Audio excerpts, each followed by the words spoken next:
that was the pivotal point for me to say, you know, you can stay on this Ferris wheel of like negativity and all the bad shit that's happening to you, or you can jump off and make something.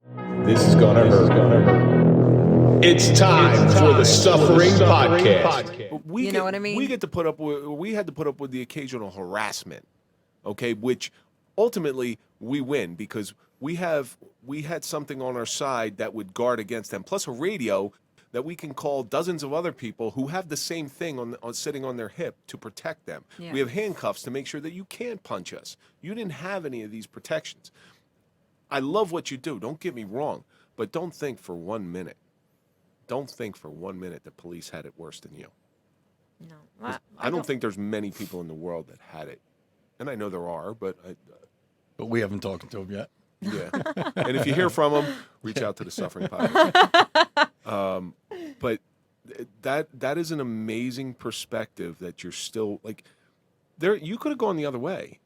Yeah. You could have gone the other way and said, well, nobody helped me when I was down, so screw all you guys. Well, you know, I think I have my mom to thank for that.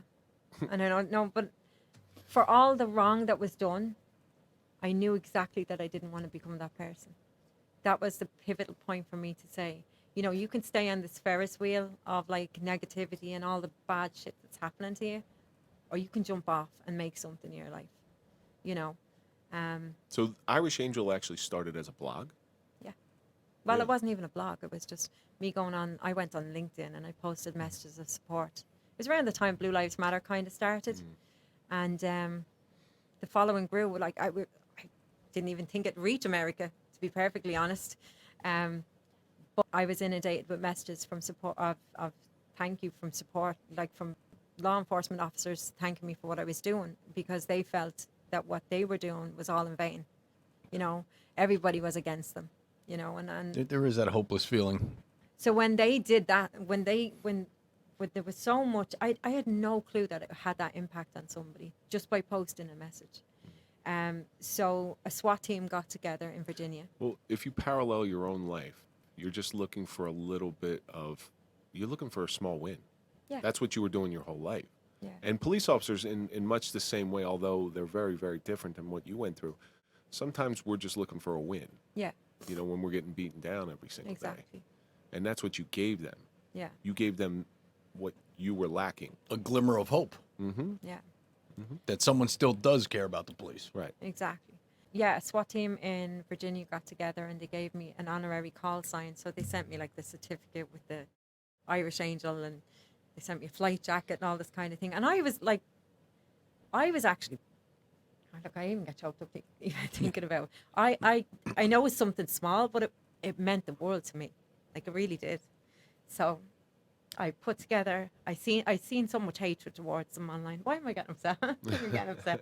But I seen so much hatred towards them online that I wanted to do something to give back to them, because they gave to me. They gave a little piece of, you know, for once, somebody was like, Somebody was again, you just, wow. Interested if in there's you, anybody- for if you.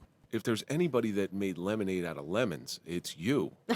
Really, I mean, you took an experience and you saw something that you were lacking and you passed that on. There's no greater gift that you can give onto somebody else than to give them something that you yourself had been lacking. yeah, And the great thing about you is you have probably one of the it's one of the more horrible stories I've ever heard, because it just continues. It's not an event. It's constant. It's on and on and on. It's not just one suffering story.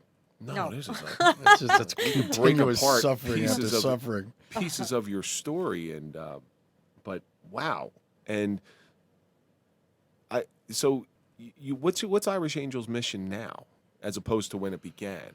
Well, you see, there's a part of the story, again, going back to my mum, and I know we've moved on from it, but my mum, she suffered PTSD through grief after David died. That's why all the lashings out, everything happened, right? And I only learned this after the fact. She never got grief counselling. That wouldn't even have come into play. And so she used alcohol and she used prescription meds as a crutch. Anesthetization. Yeah. That's what most people going through post-traumatic stress do. Yeah. So over the years, it progressed. She was tearing at her skin, like she would. Her whole body was destroyed with sores. Self-mutilation. Yeah. So it turned out that she had something called parapsychosis. It had developed because it was let go by the wayside that, it developed into something greater. So I've been there I've been, when she was at her lowest point. And now she's doing well. She's doing okay.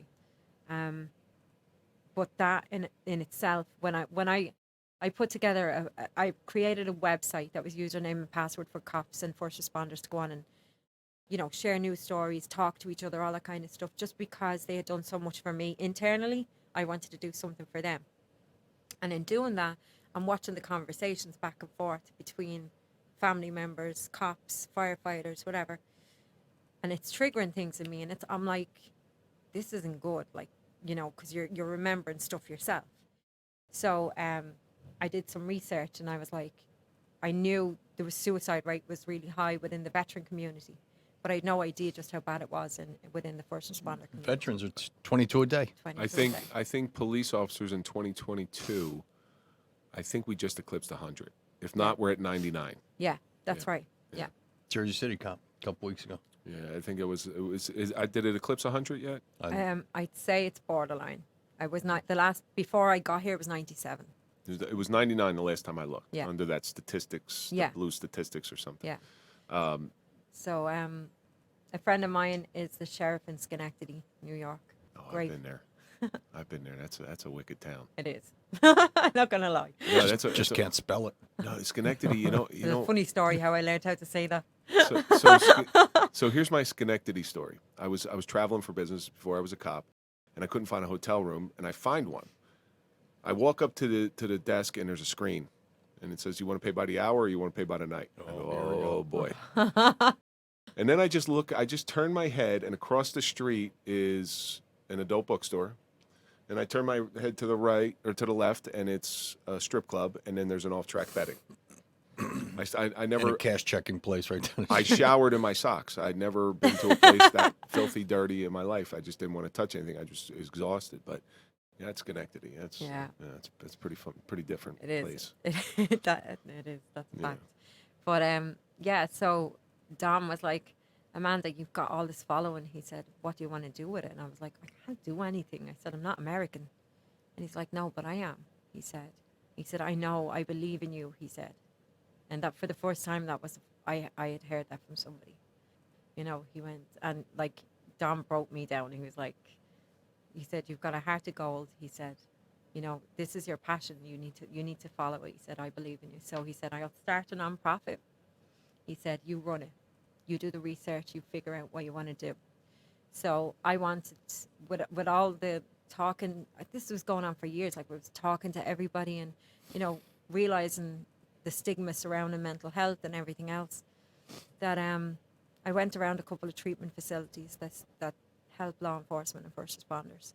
And I was asking, what can I do to help? I said, if we're starting a nonprofit, I don't want to be just another raise awareness website or whatever.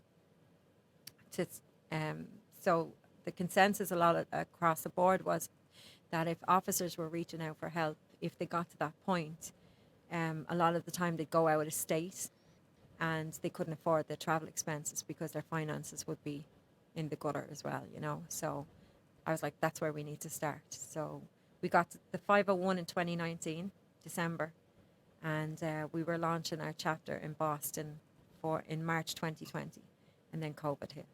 Well, this is one of the main reasons why we started talking to each other. Is mental health to Mike and I are it's paramount to what we do. Yeah. All right. So we went through our issues and we had mental health issues. Mike still has mental health issues. Just ask him. But so through help, and there was a lot of help out there for us. There was help out there. It was finding it that was a difficult part. But the big thing for us is to be in a setting where we felt comfortable, which police officers don't feel comfortable in a lot of settings. When I went to rehab, I didn't feel comfortable for 1 second. Yeah. For 1 second, they tried to get me down to the Florida house. I didn't want to go. I don't want to go. I'm resistant. I'm just, no, I'm not going. I'm not leaving my life behind. I can't do it. So I went to a rehab facility close, and it scared me straight, is what it did. It got me off of drinking totally. But we still keep in contact with our group of people. Sometimes far too much. Yeah. We just had one in here not too long ago, and it's some of the most demented text messaging ever. Ever. Well, 'cause that's the way, first responders deal with They do. stress, is we just joke. And Yeah. some of the jokes are just... Well, you've been around enough first responders to know, and sitting here with us, some of the horrible things that you have gone through in your life, and you see how we react to them. But I'll be quite honest with you. The reason we react to them like that is because we're uncomfortable. Yeah. We're uncomfortable hearing these things. So we'll throw out a joke. Sometimes they're not appropriate. Why are you pointing at me? I'm just doing this. I haven't said anything bad. I got a little. Yeah, because you got a pen in the other hand. I You got can't to, point at me. it's something like this. That's how we deal with stress, and most people don't understand that. But do you sort of get it now? Oh, I totally. But I always got it anyway. It's Irish people. The one thing about us is we're a strange little nation. We, as people in general, tend not to compliment one another without abusing one another, like verbally abusing one another. That's just how we are. And I think that's why I get on so well with first responders, because we actually are on par, like as mentally, with the jokes and everything else. Like I went down to Police Week last May, and I'm staying with three grown ass men in a B&B, and we did nothing but laugh. And I was putting them to shame with the banter, like, and we just had the best weekend ever. But that's just how we are. I get the humor. I get the humor. It would probably something like this. Wow, that uniform looks really good on you. You gonna go get your jump on down in the gay section? No, I'm one of them. And then bump. Doc, yeah, Doc. We called him Mr. LGBTQ. Oh, it's good fun. We'd nothing but good fun. Yeah. So I get the humor. The humor is like our humor. And how have you been accepted into that community? Massive. Like I can't even tell. Like, and it blows me away. In actual fact, when we went to Police Week, like the people on our board and stuff, they knew I had a following, but they actually never realized, and I didn't until then, that, holy shit, these people actually know who she is. Like the people were actually coming straight to our tent just to meet me, and they were like blown away by it all. They were like, we had to come see you. We've been following you for years, So I reached out to a couple friends of ours when I knew Amanda was coming to the States, and it's, trying to get the most bang for your buck while you're here, to get you in front of certain people. And it's, the Blue Magazine, they're like, oh yeah, we know exactly who she is. And John Wiley is another one. John Wiley. So we've both been on John Wiley's show. John's a great guy. Yeah.